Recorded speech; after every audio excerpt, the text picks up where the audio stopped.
सुप्रभात मित्रों, आपके अपने YouTube चैनल प्रकाश एजुकेशन हब पर आपका हार्दिक स्वागत। 3 जनवरी 2024 से रिलेटेड इस इंपॉर्टेंट सेशन के अंदर जाने वाले हैं। ऐसे कौन से इंपॉर्टेंट क्वेश्चंस है और क्यों आपके लिए इंपॉर्टेंट हो सकते हैं परीक्षा के लिहाज से। तो सेशन की शुरुआत करते हैं आज के दिन के साथ। आज कौन सा दिवस मनाया जा रहा है, क्यों अपने लिए इंपॉर्टेंट है। तो आज 3 जनवरी और 3 जनवरी 2024 को कौन सी जयंती मनाई जा रही है। हम सब लोगों को विदित सावित्रीबाई फुले जयंती।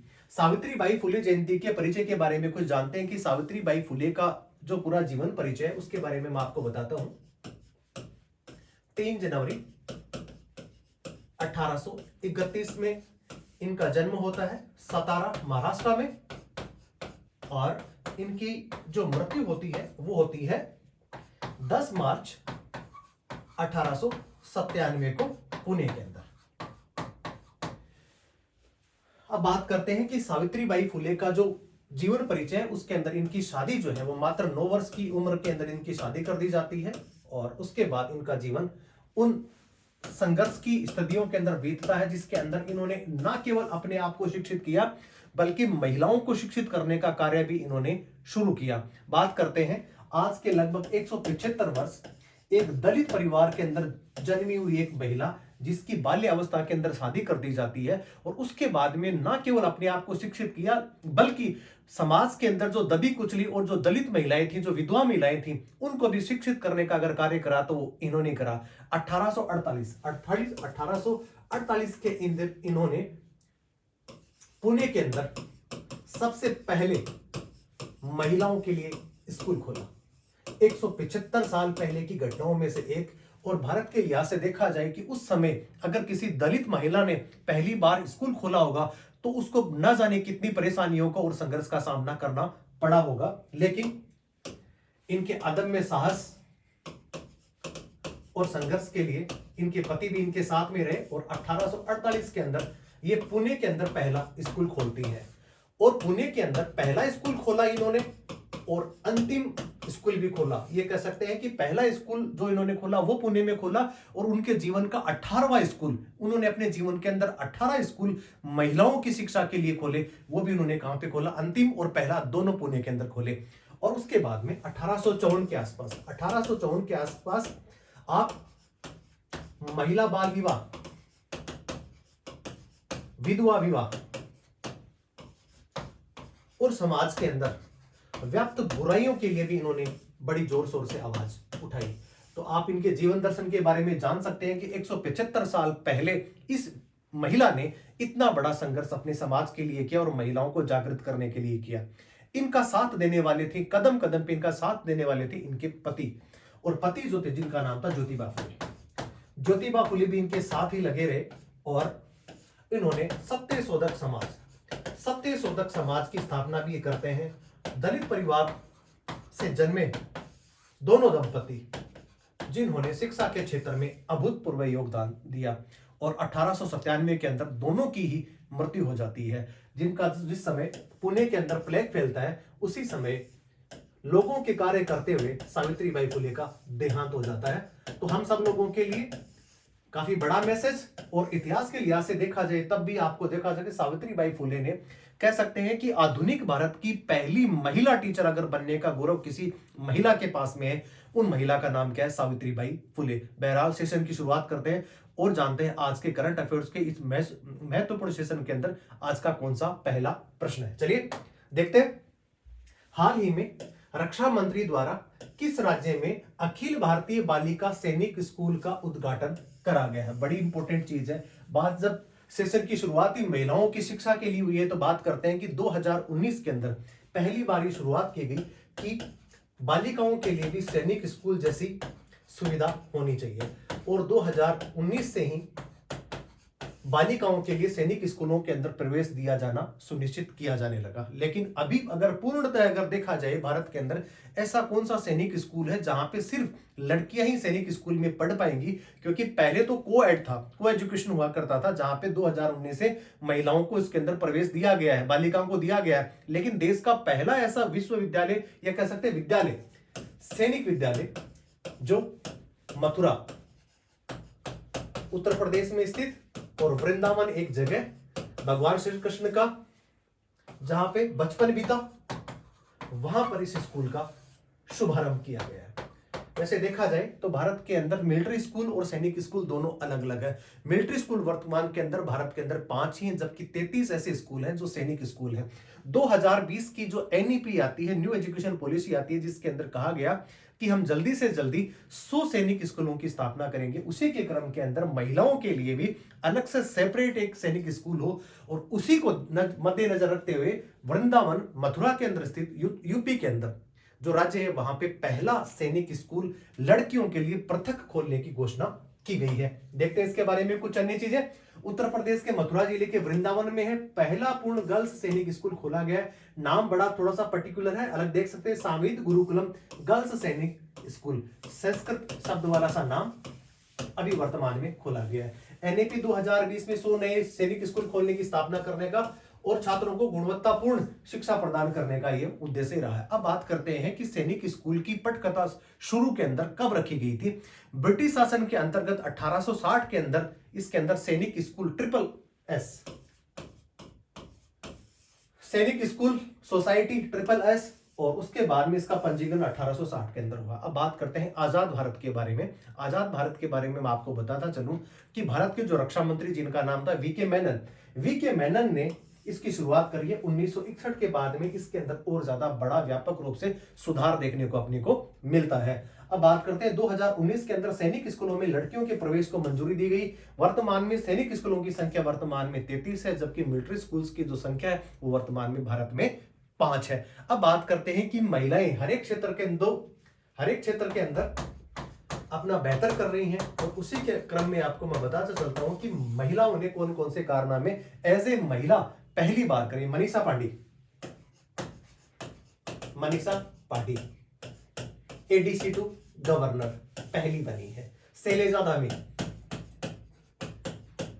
एडवांस एयरफोर्स यूनिट की ये कमांडर बनती हैं। कैप्टन शिवा चौहान ग्लेशियर के अंदर तैनात होने वाली पहली महिला अफसर बनती हैं, जबकि गीतिका पोल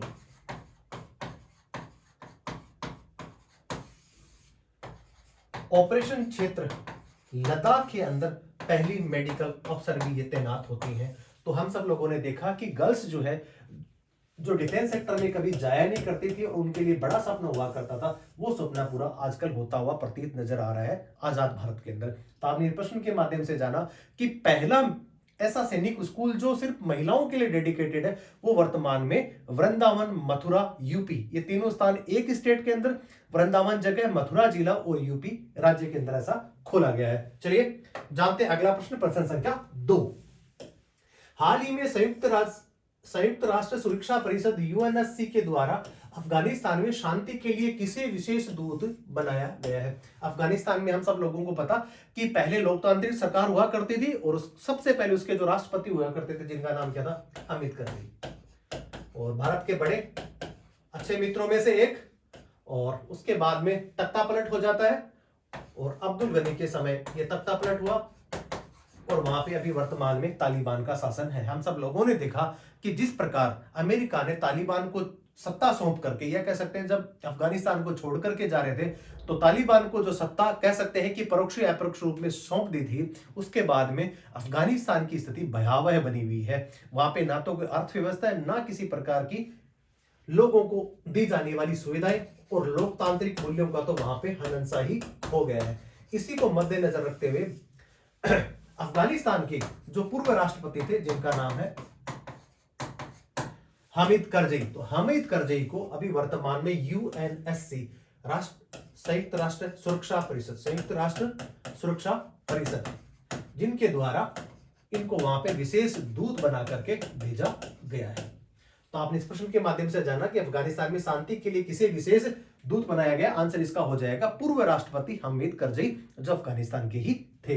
अब चलिए जानते हैं इसके बारे में कुछ अन्य चीजें। अफगानिस्तान के पूर्व राष्ट्रपति रहे।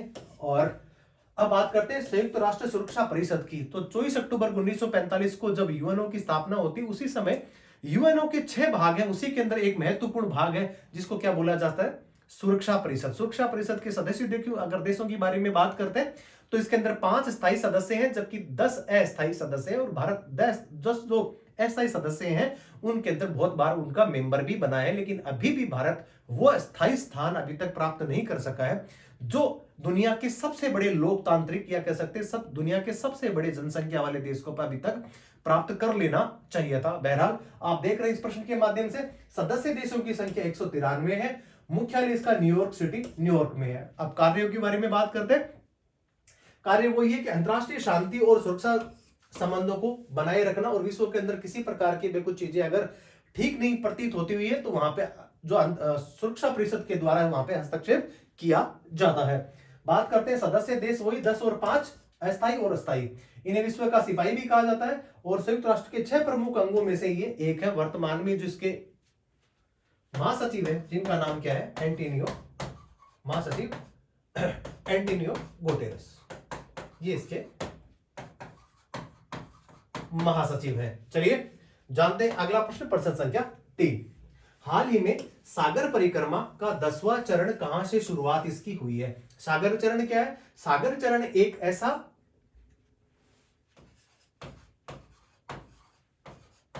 बहुराज्यीय एक प्रोग्राम है जो समुद्री सीमा के आसपास जो तट होते हैं वहां पे इसको चलाया जा रहा है। 2022 में इसकी शुरुआत हो जाती है और अभी वर्तमान में कहां से चलाया जा रहा है? तो ये चलाया जा रहा है चेन्नई पोर्ट से। है क्या ये?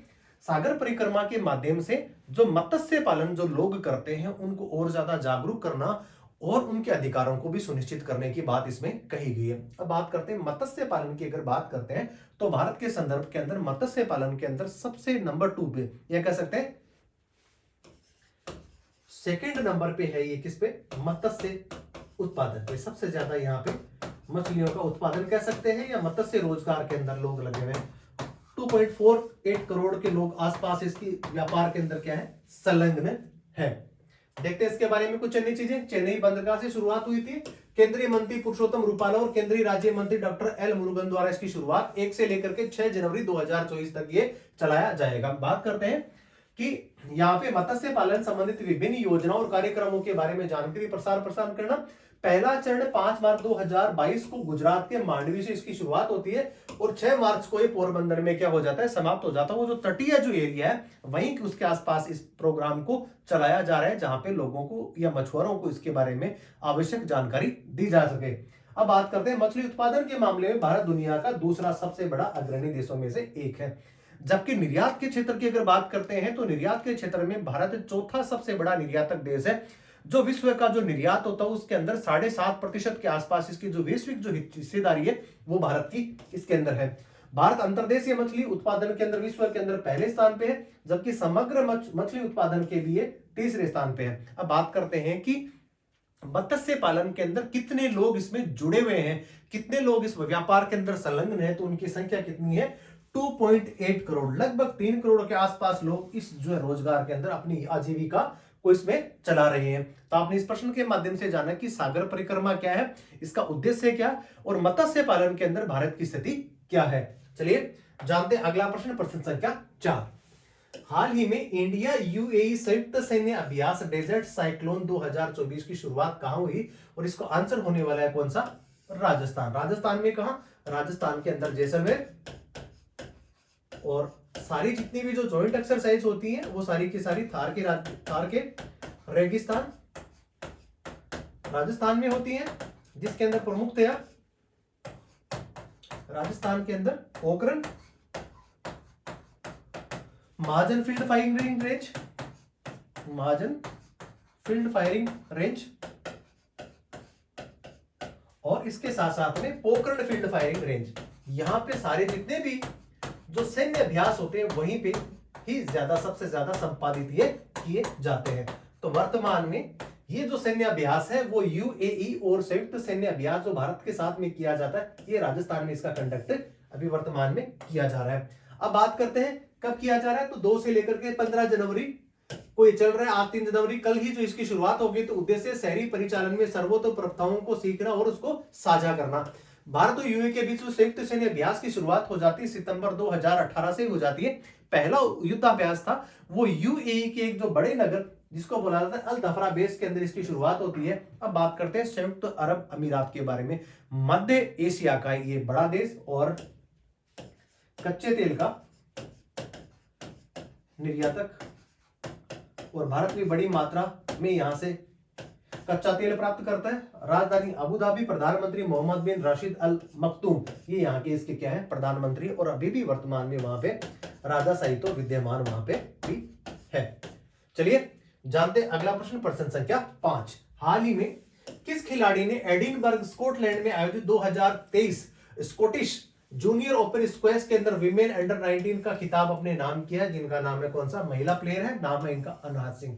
अनहद सिंह इसी जो टूर्नामेंट है इसी के अंदर इन्होंने गोल्ड प्राप्त नहीं करा है, इससे पहले भी वो 2023 का जो साल था वो काफी इनके लिए अच्छा रहा और इन्होंने बहुत सारी प्रतियोगिताओं के अंदर गोल्ड मेडल और रजत पदक जो है वो जीते, रजत पदक भी जीते और इसके अलावा इन्होंने गोल्ड भी जीता। अनहद सिंह फाइनल के अंदर रॉबिन मैक अल्पाइन को इन्होंने हरा करके और इस खिताब को अपने नाम किया। आयोजन हुआ 28 से लेकर के 30 दिसंबर एडिनबर्ग स्कॉटलैंड में। अब बात करते हैं अनहद सिंह राष्ट्रीय स्क्वैश चैंपियनशिप 2023 में महिला एकल में खिताब जीतती हैं आप, जबकि 2023 में ब्रिटिश जूनियर ओपन स्क्वैश में अंडर 15 गर्ल्स कैटेगरी में स्वर्ण पदक विजेता है, जबकि 2023 में एशिया जूनियर स्क्वैश चैंपियनशिप में अंडर 17 की कैटेगरी के अंदर भी आपने स्वर्ण पदक अपने नाम किया और देश का गौरव और मान बढ़ाया। अब बात करते हैं कि जो 19वीं राष्ट्रीय स्क्वैश चैंपियनशिप हुई उसके अंदर आयोजन कहां पे होता है इसका, चेन्नई तमिलनाडु में 17 से लेकर के 23 नवंबर 2023 में किया गया। पुरुष एकल विजेता में वेलावन सेंथिल कुमार है, जबकि महिला कैटेगरी में जो मैं आपको ऑलरेडी बता चुका हूं अनहद सिंह ने 79वां राष्ट्रीय स्क्वैश जो चैंपियनशिप हुई थी उसके अंदर महिला वर्ग कैटेगरी के अंदर आपने स्वर्ण पदक जीता। चलिए जानते हैं अगला प्रश्न, प्रश्न संख्या 6। हाल ही में अग्निशमन सेवा, नागरिक सुरक्षा और होमगार्ड के महानिदेशक के रूप में किसे नियुक्त किया गया है, और इनका जो आंसर होने वाला है वो कौन सा होने वाला है, इनका आंसर होने वाला विवेक श्रीवास्तव। विवेक श्रीवास्तव जो है इनको ये चुना गया था। गुजरात कैडर के 1989 बैच के आईपीएस अधिकारी, वर्तमान में इंटेलिजेंस ब्यूरो के स्पेशल डायरेक्टर के पद पर आप तैनात है। पहली बार 2006 के अंदर इनको, जबकि 2013 के अंदर दूसरी बार इनको राष्ट्रपति पदक से भी इनको सम्मानित किया गया। फायर सर्विसेज, सिविल डिफेंस और होमगार्ड्स की जो स्थापना होती है वो 1962 के अंदर होती है। तो इसका जो आंसर जाने वाला है वो कौन सा जाने वाला है, विवेक श्रीवास्तव। विवेक श्रीवास्तव को अभी वर्तमान में होमगार्ड का निदेशक बनाया गया है। चलिए जानते हैं अगला प्रश्न, प्रश्न संख्या 7। हाल ही में पावर ग्रिड कॉर्पोरेशन का अध्यक्ष और प्रबंध निरीक्षक सीएमडी किसे नियुक्त किया गया है, और आंसर इसका क्या हो जाएगा, आंसर इसका हो जाएगा रविंद्र कुमार त्यागी। रविंद्र कुमार त्यागी को क्या बनाया गया, अध्यक्ष बनाया गया। पावर ग्रिड कॉर्पोरेशन की स्थापना 23 अक्टूबर 1989 को हो जाती है। मुख्यालय इसका गुरुग्राम हरियाणा में है। जबकि अब बात करते हैं कि जो पावर ग्रिड है इसका कार्य क्या, पावर ग्रिड का वो कार्य कि देश के 90% अंतरराज्यीय और अंतर क्षेत्रीय विद्युत प्रेषण ट्रांसमिशन इनको करने का कार्य कौन करता है, वो करता है power grid corporation of India. इसके वर्तमान में अध्यक्ष किसे बनाया गया है, रविंद्र कुमार त्यागी को इसका अध्यक्ष बनाया गया है। चलिए जानते हैं अगला प्रश्न, प्रश्न संख्या 8। हाल ही में फेलिक्स त्सेकेदी किस देश के राष्ट्रपति बने, और इसका आंसर हो जाएगा कौन सा, कांगो। कांगो एक अफ्रीका का देश, अफ्रीका महाद्वीप, और इसके बने वर्तमान में राष्ट्रपति। कांगो के अंदर कांगो नदी भी बहती है और अफ्रीका महाद्वीप का दूसरा सबसे बड़ा क्षेत्रफल वाला ये देश, और वर्तमान में इसके जो राष्ट्रपति बने हैं जिनका नाम क्या है, फेलिक्स। देखते हैं इसके बारे में कुछ अन्य चीजें। डेमोक्रेटिक रिपब्लिक ऑफ कांगो इसकी पार्टी का नाम, और प्रधानमंत्री अनातोले कैलिट मोक्सो, और अफ्रीका महाद्वीप दूसरा सबसे बड़ा, पहला अल्जीरिया है, उसके बाद में दूसरा ये यहाँ पे कौन सा बनता है, कांगो, जो क्षेत्रफल की दृष्टि से सबसे बड़ा राष्ट्र है। राजधानी किसीसा अफ्रीका, और आपने इस प्रश्न के माध्यम से जाना कि वर्तमान में उसके जो राष्ट्रपति वो कौन चुने गए हैं। चलिए जानते हैं अगला प्रश्न, प्रश्न संख्या 9। हाल ही में बांग्लादेश के किस नोबेल पुरस्कार विजेता को श्रम कानून उल्लंघन के केस में 6 माह की सजा सुनाई है। पहली बात तो करते हैं कि 2006 के अंदर ग्रामीण लेवल पर माइक्रो फाइनेंसिंग, सूक्ष्म स्तर के ऊपर वित्तीय सहायता उपलब्ध करवाना और उनको संरक्षण प्रदान करने के लिए बांग्लादेश के जो कह सकते हैं समाज सेवी अर्थशास्त्री, जिनका नाम क्या था, मोहम्मद यूनिस को नोबेल पुरस्कार से नवाजा गया। हम सब लोगों को विदित की जो अमर्त्य सेन है, जो भी भारत की ही है, भारतीय मूल के, वर्तमान में अमेरिका में रहते हैं, उनको भी अर्थशास्त्र के क्षेत्र के अंदर नोबेल पुरस्कार मिला हुआ है।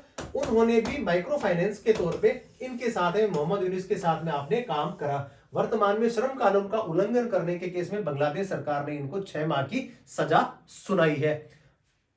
देखते हैं इसके बारे में कुछ अन्य चीजें।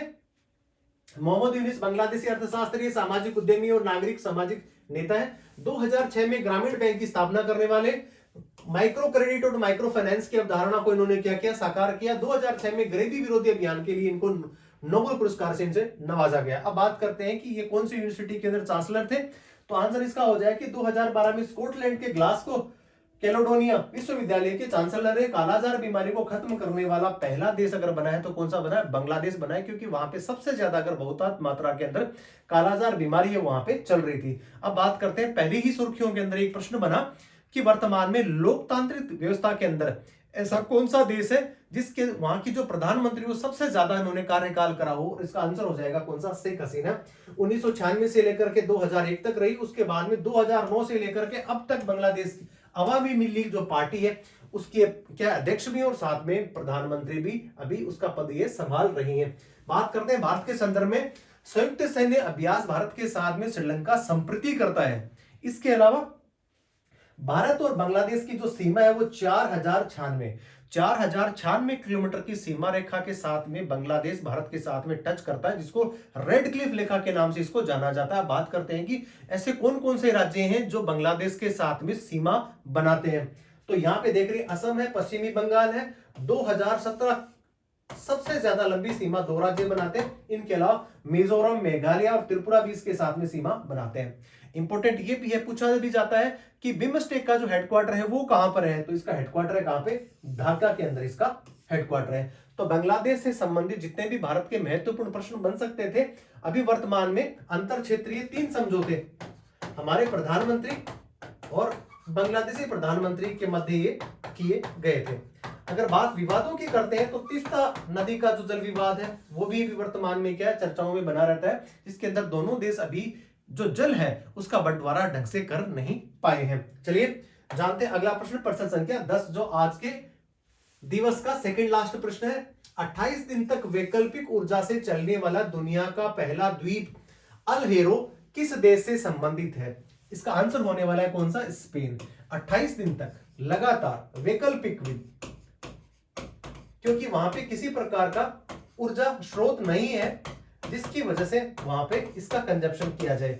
1948 से ही ये छोटा सा एक द्वीप, जिसकी आबादी मात्र 12,000 आबादी वाला राज्य, तो 40 वर्ग किलोमीटर में फैला हुआ एक छोटा सा द्वीप, जो अपनी ऊर्जा जितनी आवश्यकताएं हैं उनको अपने ही माध्यम से पूरा करने का कार्य कौन कर रहा है, वो कर रहा है एक छोटा सा द्वीप अल हेरो। और उसी ने कीर्तिमान स्थापित किया जिसके अंदर सौर ऊर्जा और बहुत सारी ऐसी जलीय ऊर्जा है जिससे सारी जो बिजली उत्पादित होती है उसका कारनामा इसने करा है। आप देखते हैं स्पेन का ये छोटा सा द्वीप है, 12,000 की आबादी वाला ये देश और 40 वर्ग किलोमीटर के अंदर ये फैला हुआ है। और कौन से राष्ट्र के अधीन है, तो स्पेन के अंदर है। स्पेन का द्वीप जिसे 28 दिन तक वैकल्पिक ऊर्जा से अर्थव्यवस्था को चलाया है। क्षेत्रफल की बात करते हैं 40 वर्ग किलोमीटर है, जबकि 12,000 इसकी जनसंख्या। 1948 से ही अपने आप को ऊर्जा जरूरतों के हिसाब से इसलिए तैयार करना था। और स्पेन की राजधानी के बारे में बात करते हैं, मैड्रिड इसकी क्या है, राजधानी। तो छोटा सा द्वीप हाल ही के अंदर चर्चाओं के अंदर बना हुआ था। चलिए जानते हैं आज के सेशन का अंतिम प्रश्न, और अंतिम प्रश्न ये है कि हाल ही में दुनिया की सबसे लंबे समय तक शासन करने वाली महारानी मार्गरेट द्वितीय ने कितने वर्षों के शासन के बाद में पद छोड़ने की घोषणा करी है? और इसका आंसर हो जाएगा कौन सा, 52 साल के बाद में इन्होंने अपना पद छोड़ने की क्या करी है, घोषणा करी है। चलिए तो इसके बारे में देखते हैं कुछ अन्य फैक्ट्स। 52 साल की डेनमार्क की है। डेनमार्क की महिला ऐसी शासिका है जो राजा प्रमुख रही है, कह सकते हैं कि महिला शासिका रही, और ये महारानी, और इन्होंने 52 साल तक शासन करा। देखा जाए तो कौन सा, प्रतीकात्मक तौर पे शासन करने वाली वर्तमान में ऐसी लेडी जो जिन्होंने 52 साल तक शासन किया, वो दुनिया की सबसे लंबे समय तक शासन करने वाली, जिनका नाम क्या है? डेनमार्क की महारानी। डेनमार्क की राजधानी कौन सी? कोपेनहेगन। और इनका जो नाम है वो नाम कौन सा है इनका? मार्गरेट द्वितीय, जिन्होंने 52 साल तक क्या किया है? शासन किया है। तो वर्तमान में अभी भी विश्व के अंदर ऐसे बहुत सारे ऐसे देश हैं जहां पे राजाशाही वर्तमान में भी विद्यमान है। हमने पहले ही देखा कि जो ब्रिटेन के अंदर महारानी जो एलिजाबेथ थी, वो उसके बाद उनका देहावसान हो गया और उसके बाद उनके जो पुत्र हैं जिन्होंने राजगद्दी को संभाला। लेकिन वर्तमान में भी देखा जाए तो प्रतीकात्मक तौर पे अगर बात करते हैं विश्व के अंदर, तो अभी भी मतलब जो राजाशाही तो विद्यमान है। चलिए, तो आज के सेशन के अंदर आपने जाने कौन से ऐसे इंपॉर्टेंट 11 प्रश्न थे और उनका हमने डिटेल्स के साथ में एनालिसिस किया और उसके अंदर देखा कि ऐसे कौन कौन से इंपॉर्टेंट फैक्ट्स थे जिनके साथ में मैंने आपको साझा किया। एक बार देख लेते हैं दोबारा कि इसके अंदर आपने देखा कि जो आज का दिवस है काफी महत्वपूर्ण, 3 जनवरी, और 3 जनवरी को सावित्रीबाई फुले का जो है जन्म दिवस मनाया जाता है। तो इसके बारे में भी हमने क्या करी? विस्तार से करी थी चर्चा। तो बने रहिए प्रकाश एजुकेशन हब के साथ में। जय हिंद, जय भारत।